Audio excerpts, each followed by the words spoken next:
साल 2026 इस साल इंसानी इतिहास की सबसे भयंकर गर्मी पड़ने वाली है। क्या होगा अगर आप सुबह सुबह उठते हो और आपको पता चलता है कि भारत की 70% से भी ज्यादा आबादी रातों रात खत्म हो चुकी है। आज से लगभग 251 मिलियन साल पहले धरती के समुद्र का पानी इतना गर्म होने लगा था कि इसमें रहने वाले जीव बर्बाद होने लगे, या फिर यूं कहें कि बिगर आग के झुलसने लगे। जमीन पर रहने वाले स्पेसीज पर भी बेहिसाब असर पड़ा। समुद्र और जमीन पर जो रिजर्वेशन हुआ उसका ओवरऑल रिजल्ट ये रहा कि 96% मरीन लाइफ रातों रात विलुप्त हो गई थी। सुनने में बड़ा ही भयानक लगता है ना।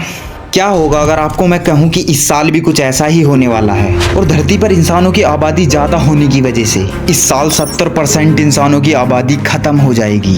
यानी कि धरती के 70% से भी ज्यादा इंसान एक्सीडेंट होने के चांसेस हैं। वैज्ञानिक इतने डरे हुए हैं कि उन्होंने इसे गॉडजिला एल नीनो का नाम दिया है।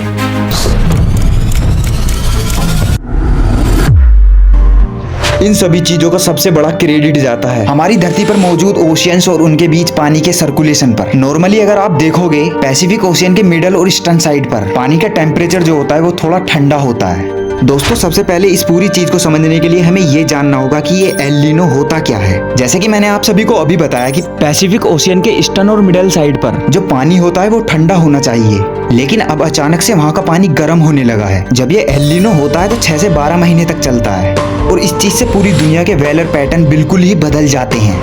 ऑस्ट्रेलिया वाला जो रीजन है वो बहुत ज्यादा ड्राई हो जाता है, वहाँ पर बारिश होना कम हो जाता है। लेकिन ये हमारे लिए बहुत ही बुरी खबर है।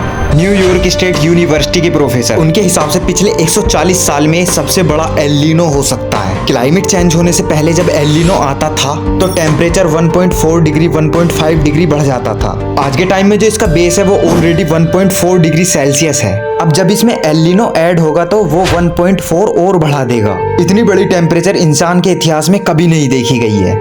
अब इन सब चीजों की सबसे पहली लेयर है मॉनसून लेयर। भारत में इन 3 हिस्सों को छोड़कर भारत में बारिश नहीं हो सकती है। अब यहाँ पर दूसरी लेयर है एग्रीकल्चर लेयर। अब यहाँ पर दिक्कत यह है कि हमारे इंडिया का 50% से भी ज्यादा एग्रीकल्चर मॉनसून पर डिपेंडेड है। साइंटिस्ट के हिसाब से 90% से भी ज्यादा ग्लोबल वार्मिंग इंसानों की वजह से हो रहा है और आज अगर हमने एक्शंस नहीं लिए तो आने वाली जनरेशन को इसकी कीमत चुकानी पड़ेगी। और अगर वीडियो अच्छी लगी हो तो ऊपर दूसरी वीडियो क्लिक करके देख सकते हैं।